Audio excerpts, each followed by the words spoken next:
सबैलाई जय मसीह। आज फेरि पनि तपाईँहरूलाई म यो विषयका प्रशंसाको विषयमा एक दुईवटा कुरा तपाईँहरूलाई आज म बाँड्न गइरहेको छु। प्रार्थना बस्नुभन्दा अगाडि तपाईँको अगाडि सायद प्रार्थनाको लिस्ट आइसकेको छ। त्यो विषयलाई तपाईँको यो सानो वचन सुनेको बादमा तपाईँहरू प्रार्थनामा बस्नुहोस् घर घरमै, र यो वचनलाई पनि तपाईँले आफ्नो हृदयमा राख्नुहोस् है।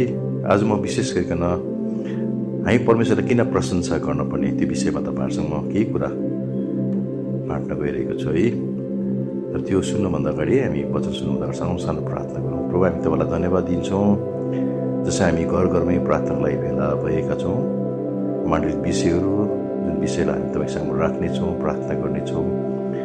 अनि आज सारा मण्डलीले यो विषयलाई विशेष तपाईँ सामु राखेर जब प्रार्थना गरिन्छ, मण्डलीको प्रार्थनाद्वारा तपाईँले शक्तिशाली कामहरू गर्नुहुन्छ नै। विश्वासीहरू जब यसरी समूहमा नभए तापनि एउटै ठाउँमा बस्नु नपाए तापनि घर घरमै आत्मामा एक भइकन जुन जुन विषय अगाडि आएका छन् त्यो विषयलाई प्रार्थनामा राख्नेछन्। तपाईँले निश्चय नै त्यसको जिउँदो जाग्दो उत्तर समाजबाट दिनुहुनेछ। र हामी केही प्रभु तपाईँको वचनबाट केही कुरा हेर्नेछौँ। त्यसमा तपाईँलाई आशिष दिनुहोस् यीशु प्रभुको नाममा, आमेन।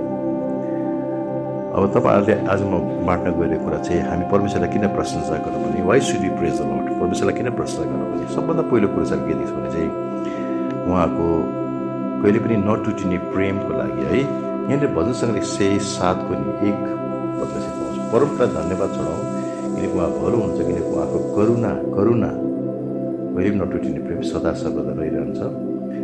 अनि दुई पदमा परमप्रभुद्वारा छुटकारा पाएकोले त्यसै भनौँ जसलाई उहाँले शत्रुको पन्जाबाट छुटकारा दिनु भएको छ। 8 पद पनि हेर्नु ल। हो परमप्रभुको करुणा र आदमको सन्तानप्रति गरेको उहाँको अचम्मको कामको निम्ति मानिसहरूले उहाँको प्रशंसा गरौँ। हाम्रोमा चाहिँ करुणा भन्ने वर्ड युज गर्छ, अङ्ग्रेजीमा चाहिँ अनफेरिङ लभ भनेको छ, unfailing love. Let them give thanks to the Lord for his unfailing love and his wonderful deeds भनेर लेखेको छ। अनि दोस्रो कुरो चाहिँ हामीले किन परमेश्वरलाई प्रशंसा दिनुपर्छ भन्दाखेरि चाहिँ उहाँ चाहिँ प्रशंसाको योग्यको हुनुहुन्छ। यहाँनिर भजन सङ्ग्रह 48 हेर्नुहोस्, भजन सङ्ग्रह 48 त्यसको 1 पद। परमप्रभु महान हुनुहुन्छ र हाम्रो परमेश्वरको सहरमा उहाँको पवित्र पर्वत उहाँ अत्यन्तै स्तुतिको योग्य हुनुहुन्छ। उहाँ स्तुतिको योग्यको हुनुहुन्छ। अनि हामी दोस्रो सामुएल 22 को 4 त्यो कुरा देख्दछौँ कि मैले परमेश्वरलाई पुकारे, उहाँ प्रशंसाको योग्य हुनुहुन्छ। अनि म मेरा शत्रुबाट बाँच्न सकेको छु भनिकन है। अनि भजन सङ्ग्रह 96 त्यसको 4 पदले चाहिँ भन्दछ, भन्छ 96 तेस्रो कुरो चाहिँ हामी किन गर्छौँ भने चाहिँ 4 पदले भन्दछ किनकि उहाँ महान हुनुहुन्छ, उहाँ इज ग्रेट, उहाँ महान हुनुहुन्छ। किनकि परमप्रभु महान हुनुहुन्छ र उहाँको प्रशंसा अति नै गरिनुपर्छ। उहाँ महान हुनुहुन्छ, सबै देवताहरूभन्दा बढी उहाँको भय मान्नुपर्छ है। तेस्रो कुरो चाहिँ उहाँ महान हुनुहुन्छ। चौथो कुरो चाहिँ उहाँलाई हामी किन प्रशंसा गर्छौँ भन्दाखेरि चाहिँ उहाँको शक्तिशाली कामहरूको लागि हामीले उहाँलाई प्रशंसा दिनुपर्छ। यहाँ भजन सङ्ग्रह 150 हेर्नुहोस् त, त्यसको 150 को 2 पदलाई हेर्नु है। उहाँको शक्तिशाली कार्यको निम्ति उहाँको स्तुति गर, उहाँको सर्वश्रेष्ठ महानता अनुसार उहाँको स्तुति गर। अनि हामी अर्को विषय किन प्रशंसा दिनुपर्छ भने चाहिँ लुका र सुसमाचार 10 को 20 भन्छ, तिमीहरू यो कारण नरहछौ कि आत्माहरू तिमीहरूको अधीनमा छ भनिकन, तर तिमीहरू यो कुरोको लागि रमाऊ किनभने तिमीहरूको नाउँ चाहिँ जीवनको पुस्तकमा होइन स्वर्गमा तिमीहरूको नाउँ लेखिएको छ, स्वर्गमा तिमीहरूको नाउँ लेखिएको छ। यस कारण उहाँले हामीलाई चुन्न भयो नि, त्यसको लागि हामी परमेश्वरलाई धन्यवाद दिउँ होइन। प्रभुले हामीलाई चुन्न भयो, उहाँले हामीलाई स्वर्गको हकदार तुल्याउनु भयो। अनि हामी अर्को कुरा चाहिँ हामी के दिन्छौँ भने 50 को 23 भन्छ, जसले परमेश्वरलाई प्रशंसा गर्दछ होइन होइन परमेश्वरलाई हामी भन्छ। 50 को 23 चाहिँ के भन्छ भने चाहिँ त्यो परमेश्वरलाई महिमा दिने कुरा हुन्छ नि। उहाँ जसले प्रशंसाको बलिदान पुऱ्याउँछ उसले मेरो महिमा गर्दछ, टु ग्लोरिफाई गड, हामी त्यो कुरा देख्दछौँ। अनि हामी धेरै ठाउँमा यस्तो कुराहरू देख्दछौँ। अनि प्रशंसा भन्ने कुरो चाहिँ यो चाहिँ आज्ञा पनि हो, परमेश्वरको आज्ञा नै हो। यहाँनिर भजन सङ्ग्रह 149 को भन्छ, त्यसको 149 को 1 पदमा छ, के भन्छ, दाउदले के भनेको छ, तिमीले यहाँको स्तुति गर, परमप्रभुको एउटा नयाँ गीत गाऊ र पवित्रजनको सभामा उहाँको स्तुति गाऊ एउटा आज्ञा जस्तो छ। पिपिसी 5:19 भन्छ एकाअर्कासँग speak to one another with psalm, एकाअर्कासँग भजनहरू गाऊ, आत्मिकी भजनहरू गाऊ, अनि तिमीहरूको हृदयमा है एउटा मिठो गीतहरू गाऊ भन्ने कुराहरू देख्दछौँ। Sing and make music in your heart भनेको छ। हृदयमा एकदमै आनन्द रमाट गरेर गीत गाऊ भन्ने कुराहरू लेख्दछौँ है।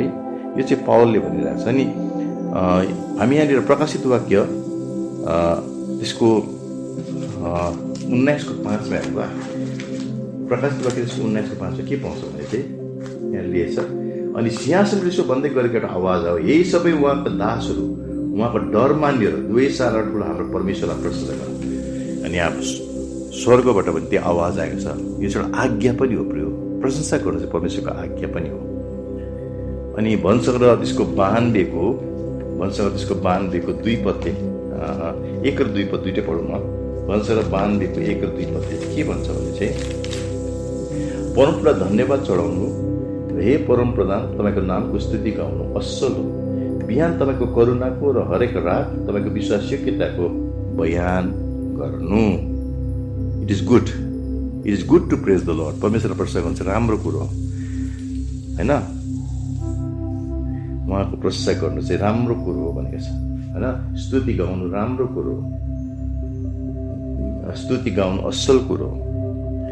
यसकारण यो परमेश्वरलाई हामी देख्छौँ कि यो चाहिँ एउटा हामी अर्को कुरो चाहिँ के जाने भन्छ 147 हेऱ्यो भने 147 हामी देख्छौँ त्यो कि परमेश्वरलाई प्रशंसा गर्नु त 147 को 1 पद के जाने तिमीले यहाँको स्तुति गर किनभने हाम्रो परमेश्वरको स्तुति गाउनु असल हो। किनकि यो मनोहर हुन्छ र स्तुति गर्नु सुहाउँदो कुरो पनि हो, प्लेजेन्ट, एकदम राम्रो कुरो, सुहाउँदो कुरो। आज सुहाउँदो कुरो तपाईँ गर्न चाहनुहुन्छ परमेश्वरको प्रशंसा गर्नुहोस् तपाईँहरूले। अनि भन्छ र 22:3 भन्छ कि परमेश्वर चाहिँ अर्थात् पवित्र परमेश्वर चाहिँ इजरायलको प्रशंसामा उहाँ विराजमान हुनुहुन्छ। इजरायलको प्रशंसामा उहाँ विराजमान हुनुहुन्छ। नेहेमिया त्यसको 8:10 भन्दछ कि Joy of the lord is a strength होइन। परमेश्वरमा आनन्द गर्नु चाहिँ हाम्रो शक्ति हो। यसका प्रशंसाले चाहिँ हाम्रो जीवनमा सामर्थ्य अनि शक्ति पनि ल्याउँदछ, सामर्थ्य अनि शक्ति पनि ल्याउँदछ। अनि हामी देख्छौँ नि कि प्रशंसाले धेरै विजय पनि ल्याउँदछ। अनि जब भजन 37:4 भन्दछ परमेश्वरमा खुसी रहेर बस्नु चाहिँ हाम्रो हृदयको हाम्रो मनोरथहरू उहाँले पुरा गर्नुहुन्छ, हाम्रो हृदयको सबै कुराहरू पुरा हुन्छ। अनि भजन 18:3 भन्छ I call to the Lord, मैले परमेश्वरलाई पुकारे हु इज वर्दी अफ प्रेज, उहाँ चाहिँ प्रशंसाको योग्य हुनुहुन्छ। And I am save from my enemies, म मेरो शत्रुबाट म बाँच्न सकेँ भन्ने कुरा छ। म आफ्नो शत्रुबाट म बाँच्न सकेको छु। अनि त्यस्तै गरेर हामी दोस्रो इतिहासको 20 अध्यायको 21 र 22 पद देख्छौँ त्यहाँनिर कि जब यहोशाफात राजा लडाइँको लागि निस्क्यो, हामी अचम्म देख्छौँ त्यहाँनिर कि अगाडिपट्टि चाहिँ लडाइँ गर्नेहरू चाहिँ पछाडि छ, अगाडिपट्टि चाहिँ लिड गर्नेहरू चाहिँ प्रशंसा गर्नेहरू छ। अनि त्यो उहाँहरू त्यो लडाइँ गर्नु जाँदैछ तर अगाडिपट्टि चाहिँ प्रशंसा स्तुति गर्नेहरूको झुन्ड छ। उनीहरूमा हात हतियार छैन तर परमेश्वरलाई प्रशंसा चढाइरहेको छ, प्रशंसा स्तुति गरिरहेको छ। अनि उनीहरूले के भन्दैछ, परमेश्वरलाई धन्यवाद चढाऊ। यो तपाईँ दोस्रो इतिहासको 20:21-22 पद पाउनुहुन्छ। परमेश्वरलाई धन्यवाद चढाऊ किनकि उहाँको प्रेम सदा सर्वदा रहिरहन्छ, उहाँको प्रेम सदा सर्वदा रहिरहन्छ। For his love endures for ever. अनि जब उनीहरूले त्यसरी लडाइँ गरे हामी देख्छौँ कि परमेश्वरले त्यहाँनिर अचम्म प्रकारले काम गर्नुभयो। अनि उनीहरूको विरोधीहरू एकाअर्काभित्रै लडाइँ मारामार भएर उनीहरू आफै हार्न पऱ्यो। इस्राएली कुनै हतियार चलाउनु परेन। प्रिय आज तपाईँको जीवनमा, घरमा, व्यक्तिको जीवनमा, परिवारमा कतिवटा स्थितिहरू छ होला। प्रभुमा आनन्दित हुनुहोस्, खुसी हुनुहोस्, प्रभुलाई धन्यवाद दिनुहोस्, प्रभुलाई महिमा प्रशंसा दिनुहोस्। त्यो स्थितिको लागि प्रभुलाई धन्यवाद। आज हामीलाई हो धन्यवाद दिनुहोस्, प्रशंसा दिनुहोस्। प्रभु मेरो जीवनमा यस्तो कुरो म जान्दछु, यो प्रशंसाभन्दा माथि चाहिँ तपाईँ नै हुनुहुन्छ, सिंहासनमा तपाईँ नै हुनुहुन्छ। अनि तपाईँले यो कुरोलाई निश्चय नै एउटा कुनै न कुनै प्रकारको कुरोलाई समाधान गर्नुहुन्छ। किनकि आज म तपाईँलाई महिमा दिन चाहन्छु, प्रशंसा दिन चाहन्छु। हो, यो स्थिति छ, नमिल्दो कुरो छ, मेरो नोकरी भएको छैन, मेरो काम भएको छैन, मैले चाहना गर्ने कुराहरू भएको छैन, प्रभु तर तपाईँलाई म धन्यवाद दिन्छु, प्रशंसा दिन चाहन्छु। म जान्दछु तपाईँको एउटा समय छ, तपाईँले आफ्नो एउटा समयमा, हामी बाइबलमा पाउँछौँ नि, God makes everything beautiful in his time. परमेश्वर आफ्नो समयमा सबै कुरा सुन्दर बनाउनुहुन्छ। यस कारण म विश्वास गर्छु, तपाईँको वचनमा भरोसा पर्छु अनि तपाईँलाई प्रशंसा दिन चाहन्छु। जब हामी त्यसरी गर्न थाल्छौँ प्रियहरू, हामी धेरै लडाइँहरू जित्न सक्दछौँ है। हामी एउटा कुरो याद गरौँ, even in the everyday battles, दिनहुँको लडाइँमा, एभ्रिडे ब्याटल्स अफ लाइफ, दिनहुँको लडाइँको जीवन जहाँ हुन्छ नि हाम्रो, praise leads the way to victory. प्रशंसाले चाहिँ हामीलाई विजय तुल्याउँदछ।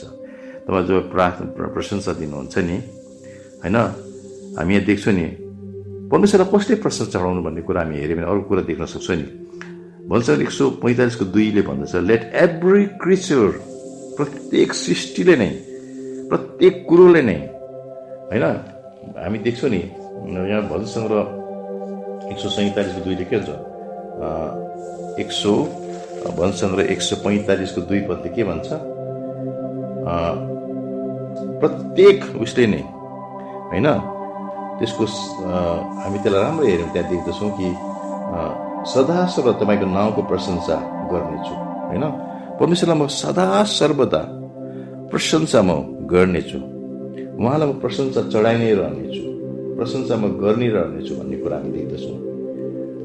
अनि भन्छ 103:1 र 2 पद भन्छ, praise the Lord O my soul, all my inmost, मेरो भित्र अन्तस आत्माले नै परमेश्वरलाई प्रशंसा, उहाँको पवित्र नाउँलाई प्रशंसा चढाउँ। Praise the Lord O my soul and forget not all his benefits, उहाँले गर्नुभएको कृपा दयाको निम्ति परमेश्वरलाई नभुल, परमेश्वरलाई धन्यवाद। हामी प्रियहरू, हामीलाई परमेश्वरले बिता दिनमा कस्तो कस्तो कुराहरूको लागि एउटा हामीलाई आशिष दिनुभयो, अचम्म कामहरू गर्नुहुन्छ, हामी त्यो कुराको रिकल गरौँ, एउटा धन्यवाद चढाउँ, प्रशंसा चढाउँ होइन। प्रशंसा हामी दिउँ, महिमा दिउँ, परमेश्वरलाई प्रशंसा चढाउँ। परमेश्वरको फेथफुलनेस हामीले देखेको छौँ, कतिवटा परमेश्वरको विश्वासयोग्यताको कुरा हामी जीवनमा देख्न सकेका छौँ। त्यो कुरा हामी धेरैपल्ट हामी नबुलौँ प्रियहरू। हामी त्यो परमेश्वरले गर्नुभएको कृपा अनि सबभन्दा ठुलो कृपा चाहिँ उहाँलाई हामीले चिन्न सक्यौँ, उहाँलाई पाउन सक्यौँ। उहाँलाई नचिनेको भए आज म कुन अवस्थामा हुन् त्यसलाई तपाईँले आफै विचार गर्नुहोस्। त्यसको लागि तपाईँले सधैँ नै परमेश्वरलाई धन्यवाद दिन सक्नुहुन्छ होइन। अनि हामी यो भजन सङ्ग्रह यसको आखिरी पदले भन्छ नि 150, सास सुन्ने हरेक थोकले याको स्तुति गर, याको स्तुति गर। सास सुन्ने हरेक थोकले याको स्तुति गरोस्, तिमीहरूले यहोवाको स्तुति गर भन्ने कुरा हामी देख्दछौँ। यस कारण प्रियहरू, आज हामी प्रशंसा हामीले गर्नुपर्छ है। हामी धेरैपल्ट प्रार्थना मात्रै गर्छौँ, तर हामी प्रार्थना गर्नुभन्दा अगाडि हामी केही समय परमेश्वरलाई प्रशंसा स्तुति, घरमा तपाईँहरू प्रार्थनाको लागि भेला हुनुभएको छ, तर प्रार्थना तपाईँको आफ्नो निवेदन प्रभुको सामु राख्नुभन्दा अगाडि होइन, म तपाईँलाई आज सल्लाह दिन चाहन्छु, केही समय प्रभुलाई प्रशंसा चढाउनुहोस्, धन्यवाद दिनुहोस्। तपाईँलाई कति कुरोले तपाईँलाई कुरा थिचिएको छ भने, कमजोर बनाएको छ भने तपाईँले जब प्रभुसँग प्रशंसा तपाईँ दिन थाल्नुहुन्छ, तपाईँले परमेश्वरको उपस्थिति थाहा गर्न सक्नुहुन्छ, परमेश्वरको प्रेजेन्सलाई थाहा गर्न सक्नुहुन्छ है। फेरि एउटा कुरो याद गरौँ, प्रभु यीशु हाम्रो हृदयभित्र हुनुहुन्छ। कतिपल्ट चाहिँ एउटा म्यानिफेस्ट प्रेजेन्स भन्छ, प्रभुको उपस्थिति हाम्रो समूहमा हामी सङ्गति गर्दा अनुभव गर्छौँ, तर त्यो प्रभुको म्यानिफेस्ट प्रेजेन्स, प्रभुको उपस्थितिलाई हाम्रो झुनमा हामी सङ्गति गर्दाखेरि थाहा गर्नु हो चाहिँ प्रशंसा चाहिँ एउटा ठुलो एउटा माध्यम हो। जब हामी प्रभुलाई साँचो हृदयले प्रभुलाई प्रशंसा चढाउन थाल्छौँ, बिन्ती गर्न थाल्छौँ, प्रभुलाई धन्यवाद दिन थाल्छौँ प्रियहरू, त्यति बेला हामी एउटा प्रभुको म्यानिफेस्ट प्रेजेन्स होइन, प्रभु हामीसँग हुनुहुन्छ भन्ने कुरो हामी एक्सपिरियन्स गर्छौँ। अनि जब हामी प्रभुको त्यो प्रेजेन्स उपस्थितिलाई थाहा गर्छौँ, अनि त्यसको बादमा चाहिँ हामी जब हाम्रो बिन्तीहरू प्रभुसँग राख्न थाल्छौँ नि, हाम्रो प्रार्थना चाहिँ एउटा प्रभावशाली प्रार्थना हामी देख्न सक्छौँ। एकैचोटि तपाईँहरू प्रार्थनामा नजानुहोस्, एकछिन प्रभुलाई प्रशंसा धन्यवाद चढाउनुहोस्, प्रभुलाई महिमा दिनुहोस् होइन, प्रभुलाई प्रशंसा चढाउनुहोस्। जब हामी प्रशंसा चढाउँदै गर्दा हामी प्रभुको उपस्थितिलाई थाहा गर्छौँ, त्यो उपस्थितिले एकदम मिठो अनुभव हामी गर्न थाल्छौँ, प्रभु हामीसँग हुनुहुन्छ भन्ने कुरा थाहा गर्छौँ। त्यसको बादमा तपाईँहरू बिस्तारै विषय जो तपाईँको अगाडि ल्याएको छ विषयलाई प्रभु सामु राख्नुहोस् र प्रभु तपाईँहरू सबैलाई धेरै धेरै आशिष दियो।